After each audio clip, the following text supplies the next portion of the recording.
Assalamualaikum warahmatullahi wabarakatuh. Apa kabar Anda semua? Semoga selalu dalam keadaan sehat walafiat. Kembali berjumpa dengan saya, Hirs bin Arif dari Forum News Network.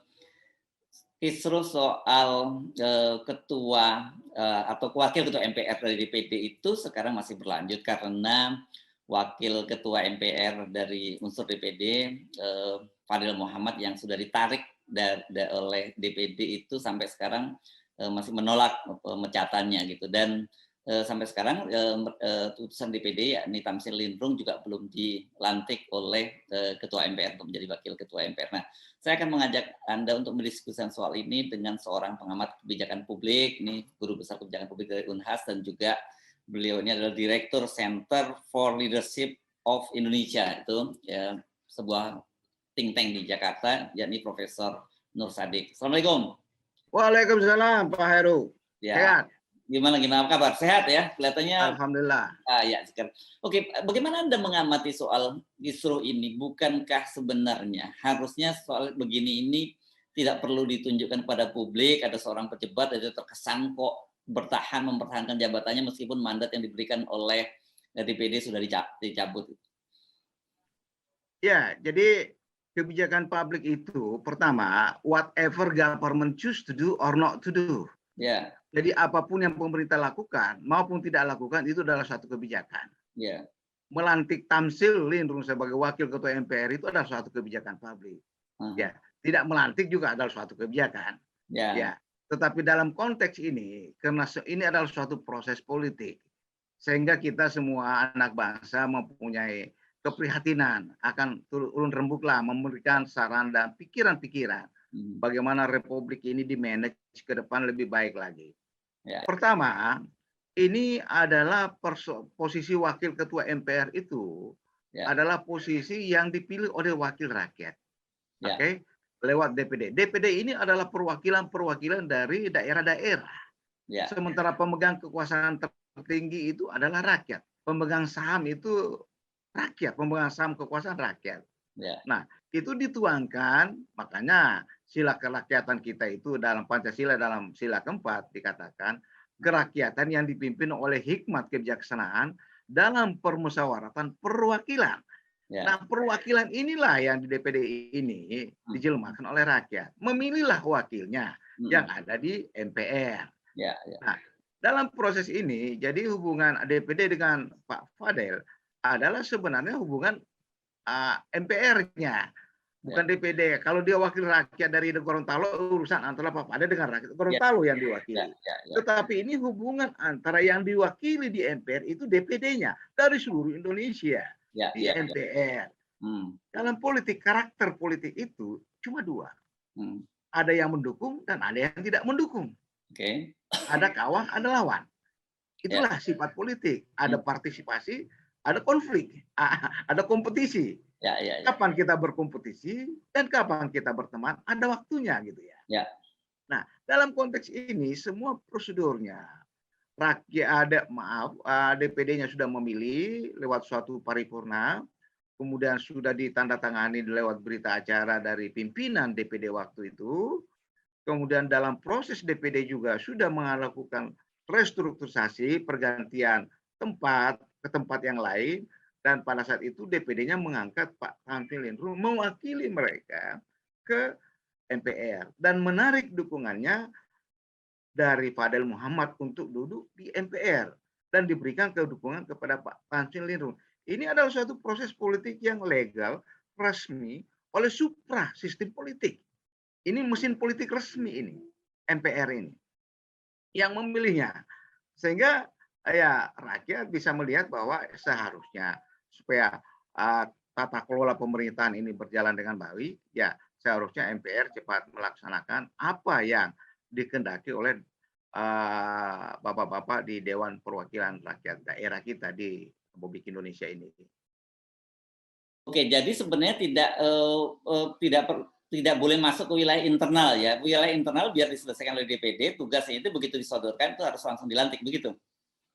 Ya, karena ini kan ada tata kelola kita. Anggota MPR itu kan DPD dan DPR gitu ya. Internal DPD kan sudah selesai.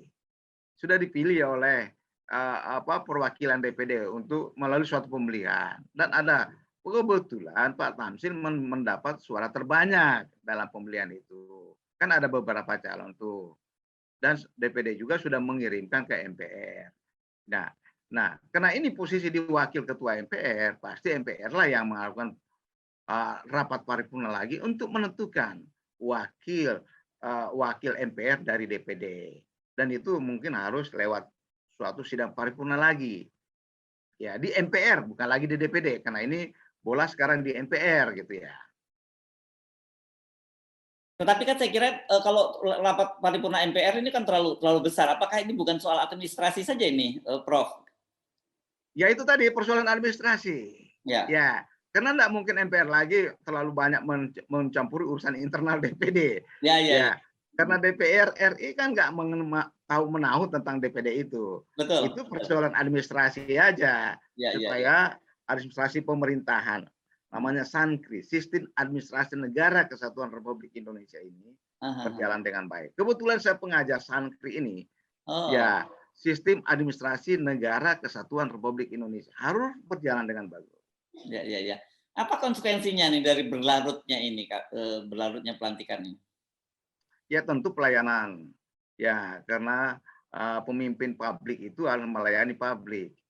Ya, paling tidak berdampak pelayanan kepada masyarakat ya, dan juga harus memperlihatkan ya istilahnya itu pemimpin kita harus memperlihatkan contoh yang baik lah kepada masyarakat bahwa kekuasaan itu adalah milik rakyat, bukan milik individu, milik kelompok, bukan.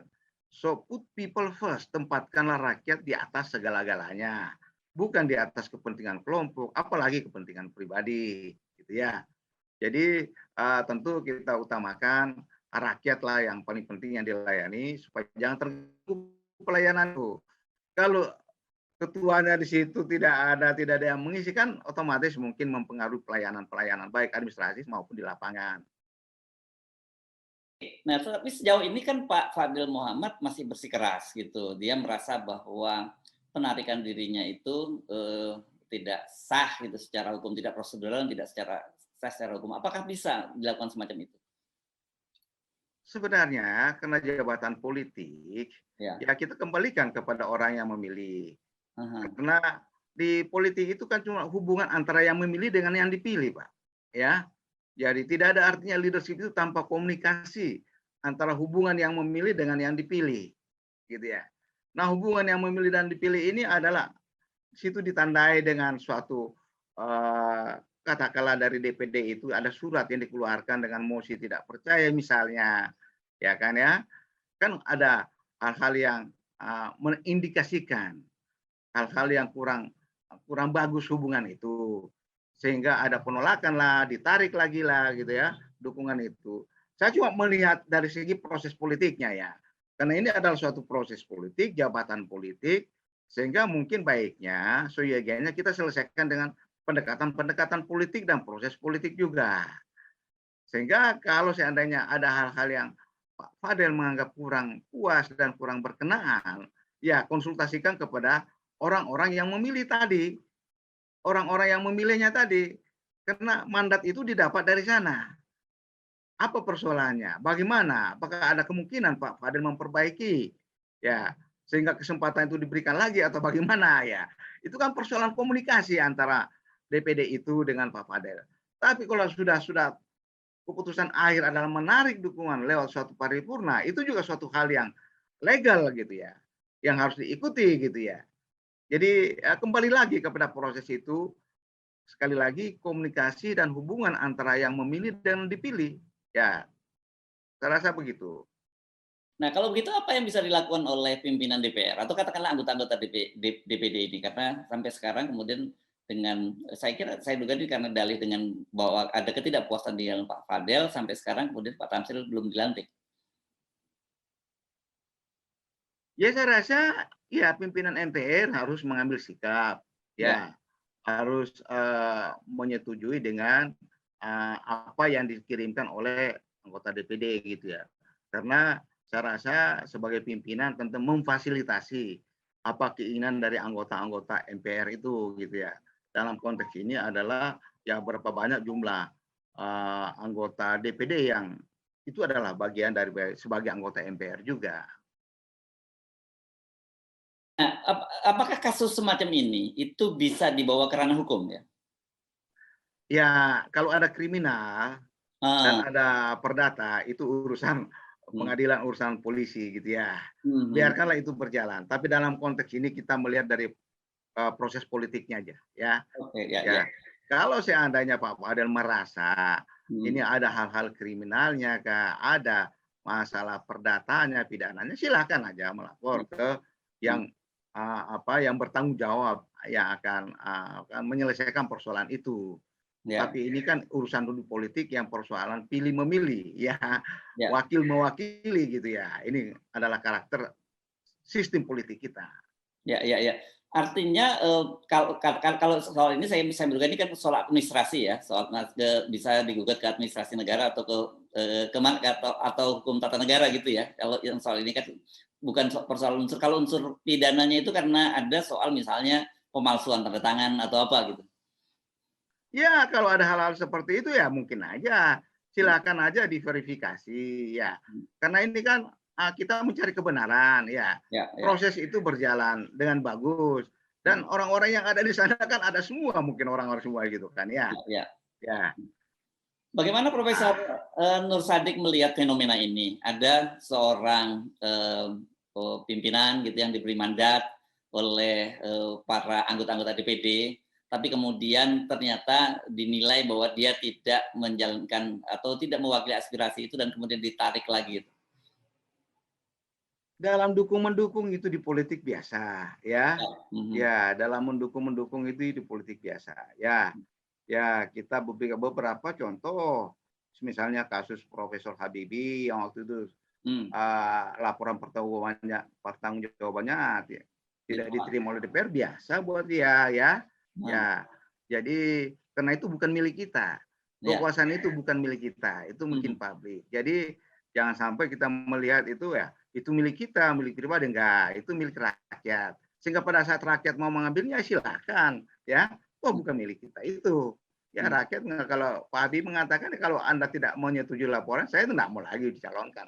Karena mhm, dia punya harga diri, punya martabat gitu ya. mhm, Persoalan seperti ini sebenarnya, ya kalau kita mau gentleman ya, kita lihat aja apa benar dan kita there is nobody perfect, nggak ada orang sempurna, pasti ada kekurangan dan kelebihan.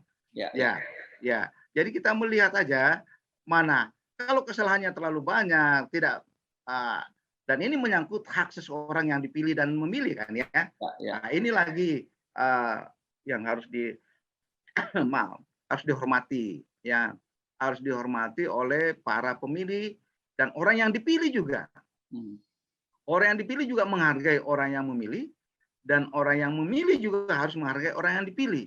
mhm, Tentu dengan cara-cara yang terbaik mhm, supaya semua harus puas. Di satu sisi orang yang dilengsarkan misalnya atau tidak dipilih lagi merasa puas dengan proses itu karena berjalan sesuai dengan aturan, dan mhm, satu sisi juga orang yang memilih juga merasa puas karena apa dia punya aspirasi sudah terpenuhi mhm. untuk jabatan tersebut. Hmm. Jabatan itu milik rakyat, bukan milik pribadi, apalagi kelompok misalnya. Ya, ya. Yang kalau yang Anda amati pada kasus Pak Fadel ini sebenarnya gimana sih dulu persoalannya? Karena saya menangkap itu ada kesan ketidakpuasan gitu ya.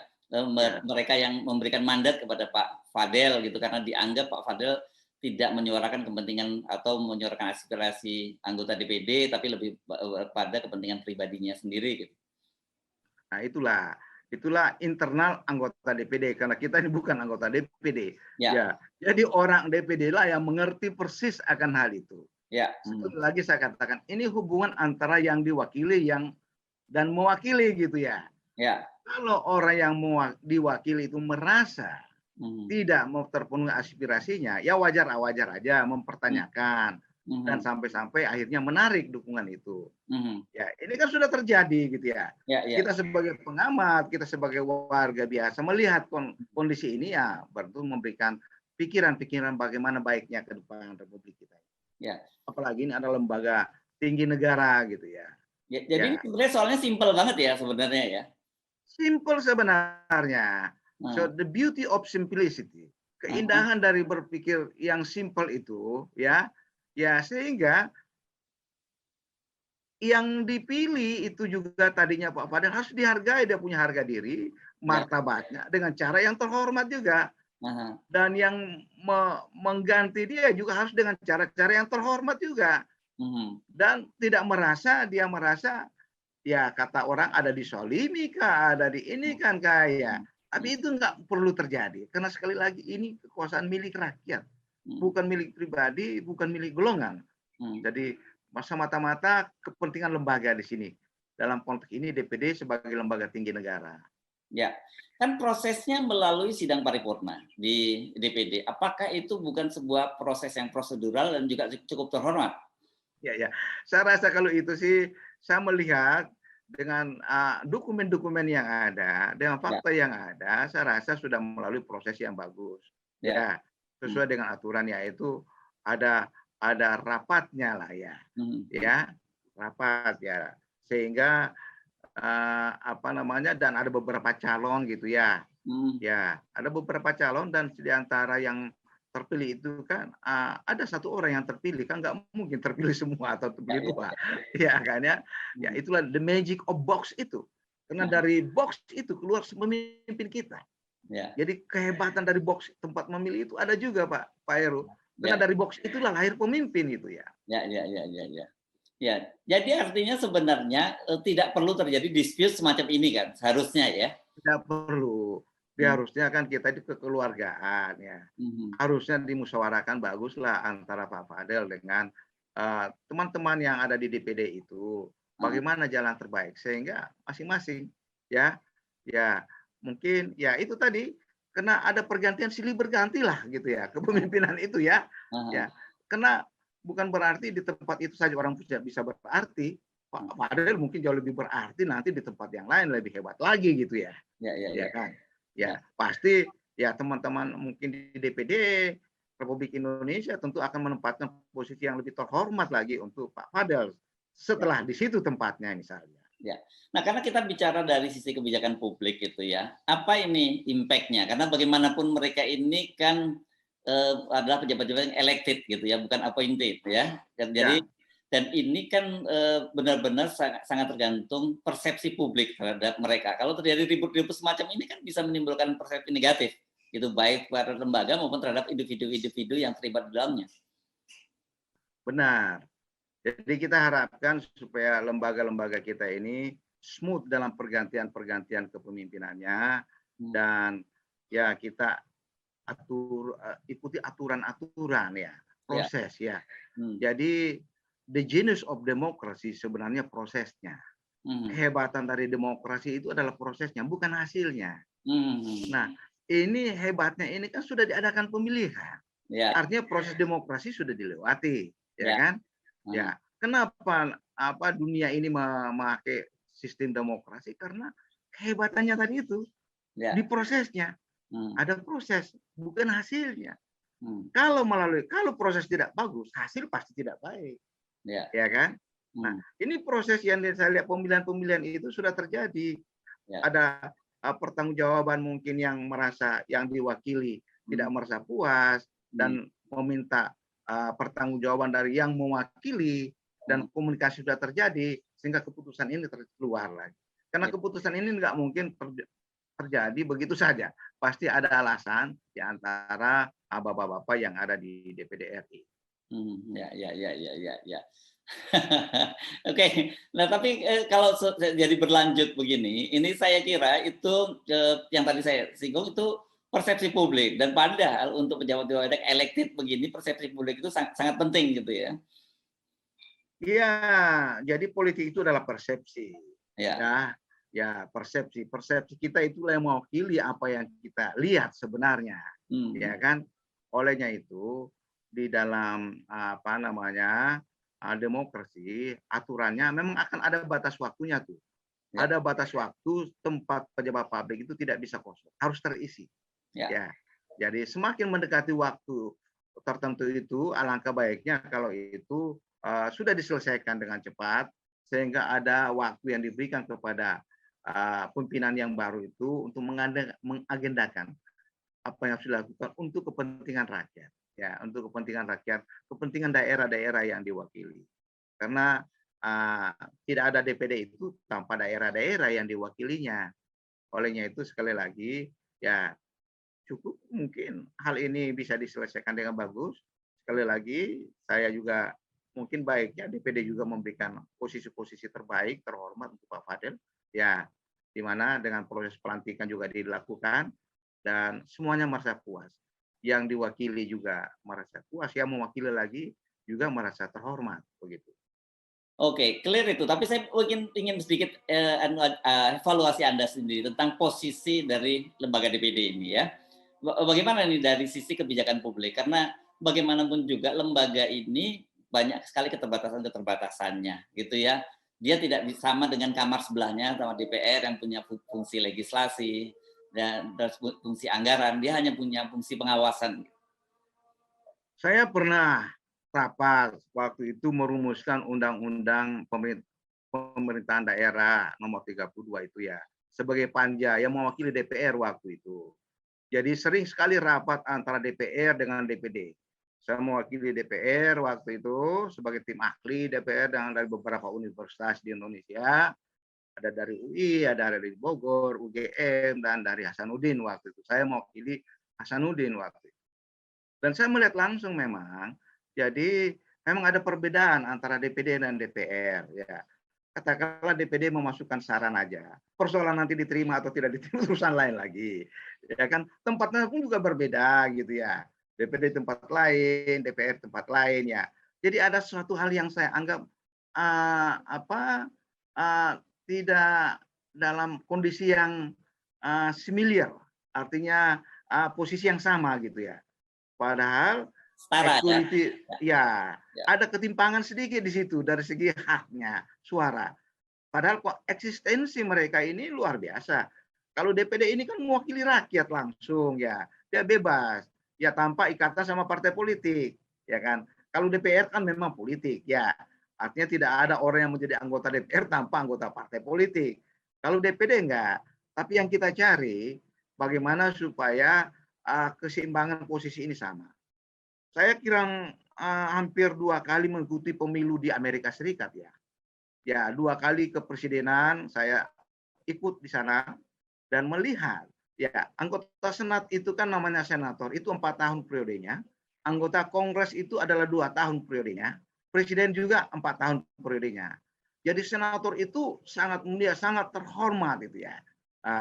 Sehingga betul-betul dihargai. Jadi pola Amerika itu adalah calon presiden Amerika itu, maaf kalau kita ambil posisi Amerika sebagai contoh, yang telah melaksanakan demokrasi beratusan tahun gitu ya, itu polanya presidennya itu kalau bukan dia mantan senator, mantan gubernur. Anda lihat semua, ya, kecuali Donald Trump kemarin ini. Tapi itu Donald Trump bermasalah dan banyak masalah yang ditimbulkan itu ya.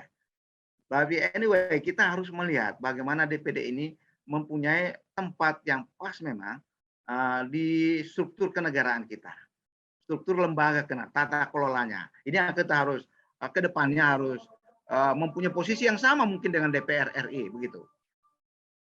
Oke, apa dampaknya selama ini dengan lemahnya peran dari DPD ini? Dampaknya adalah pelayanan ke masyarakat. Ternyata agregasi kepentingan di DPR itu kan ya itu kan namanya mesin politik, ada input, ada proses, ada output. Inilah mekanisme sistem politik kita. Ya. Jadi sistem politik itu mencari aspirasi-aspirasi, tuntutan-tuntutan masyarakat yang akan dibawa ke dalam suatu lembaga. Lembaga resmi namanya MPR, DPR, MPR itu. Nah, karena tidak terwakilinya dengan baik, maaf, artinya hak dan kewajiban DPD ini tidak seperti yang dimiliki oleh hak dan kewajiban DPR RI berbeda, itu akan dampaknya di situ. Sehingga tuntutan atau kepentingan masyarakat tidak biasa mungkin diproses langsung, berjalan mekanisme dengan bagus dalam suprastruktur itu, mesin politik ini. Akibatnya output akan berbeda. Keluarannya undang-undang ke peraturan kah oleh MPR itu.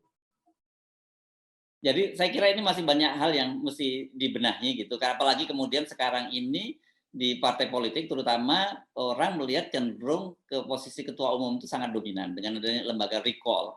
Sehingga DPR itu dianggap tidak banyak menyuarakan kepentingan konstituen yang dipilih, yang memilihnya, tapi lebih pada kepentingan partainya.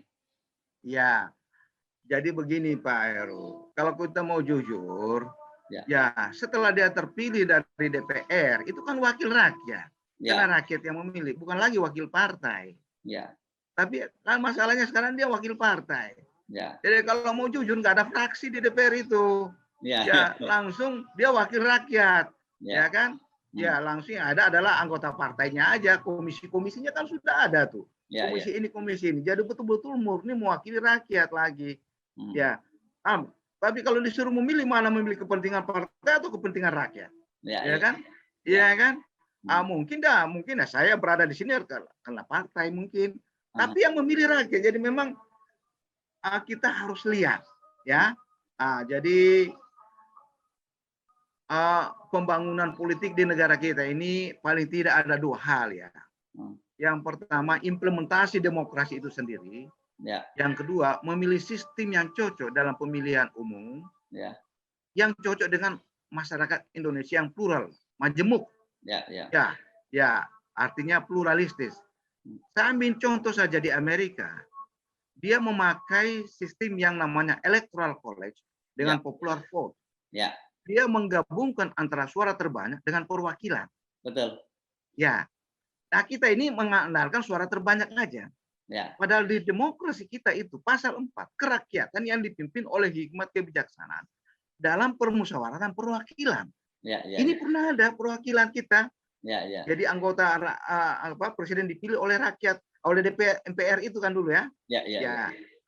Sekarang kita ganti dengan suara langsung suara. Tapi Amerika menggabungkannya, Pak. Tidak ada seorang bisa jadi presiden di Amerika kalau dia kalah dari electoral college. Walaupun menang dengan suara terbanyak, kalau dia kalah dengan electoral college nggak bisa. Suatu waktu ada diskusi dengan namanya Newt Gingrich. Itu ketua MPR DPR Amerika Serikat, John Sessions. Datang di San Francisco. Saya kebetulan kuliah di sana tempat itu. Saya angkat tangan pada saat sudah diskusi. Saya langsung bertanya kepada Newt Gingrich sebagai Speaker of the House waktu itu. Adalah juru bicara DPR, ya. Sederhana saya tanya, tapi ini pembelajaran buat kita yang mempunyai kemiripan majemuk Amerika dan Indonesia. Karena di sana ada Chinese American, Jewish American, Latino American, ada semua suku ada di sana. Kita juga banyak suku. Saya tanya, why you emphasize electoral college rather than popular vote to determine who is going to be a president of the United States of America? Kenapa Anda menekankan electoral college ketimbang suara terbanyak untuk menentukan siapa presiden Amerika? Jawabannya so easy katanya, so simple.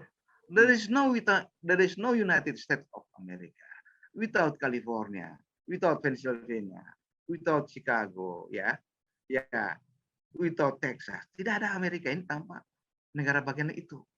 Sehingga kami mengutamakan negara-negara bagian itu untuk menentukan siapa presiden.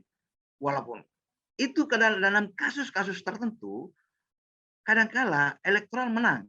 Tapi biasanya, in general, presiden di Amerika itu menang elektoral, menang juga populer. Tapi dalam kasus-kasus tertentu, misalnya Al Gore kalah, itu dari Bush itu kena di Palm Beach itu, Florida, adiknya Bush itu presiden di sana. Namanya Jeff Bush, Jadi Presiden Obama itu mempunyai anak dua gubernur, Pak. Maaf, Presiden Bush mempunyai dua anak, dua gubernur, satu gubernur di Texas, satu gubernur di Florida. Itu hebat juga kan ya. Mencalonkan presiden yang di Texas. Itu kalau sedikit saja satu distrik di Florida, Palm Beach namanya distriknya itu, telah membawa Obama jadi presiden. Kalah dari mengalahkan Al Gore yang suaranya menang di California, puluhan juta. terulang kemarin juga istrinya Bill Clinton yang namanya Hillary Clinton. Ya. Kalah juga beberapa distrik oleh Donald Trump, tapi puluhan juta menang suara. Ya. Itu 2 case yang baru ingat, tapi pada umumnya menang dua-duanya. Mungkin ini pembelajaran buat kita, supaya kita juga melihat ternyata mungkin enggak ada salahnya kita belajar melihat sebagai benchmarking lah, benchmarking untuk negara dengan demokrasi di dunia ini. Karena kita percaya bahwa demokrasi alat yang sangat rasional untuk kelangsungan hidup manusia di planet bumi ini. Bukan sesuatu yang mahal, bukan sesuatu yang lux, enggak. Dia mahal karena orang-orang yang mau jadi wakil atau eksekutif pakai uang. Tapi kalau coba nggak pakai uang kan nggak jadinya mahal gitu ya. Jadi saya kira banyak hal yang jauh lebih substansial yang kita harus pikirkan ketimbang hanya mempertahankan sebuah jabatan gitu ya. Betul sekali. Masih banyak tempat-tempat terhormat yang kita bisa memberikan aspirasi supaya kita melayani publik. Masih banyak. Ya, bukan cuma di tempat itu saja, masih banyak. Baik, terima kasih Profesor Nur Sadik atas perbincangan kali ini. Sekali lagi, Assalamualaikum warahmatullahi wabarakatuh. Waalaikumsalam warahmatullahi wabarakatuh. Salam sehat, sehat selalu. Ya, Amin. salam sehat selalu ya. Terima kasih.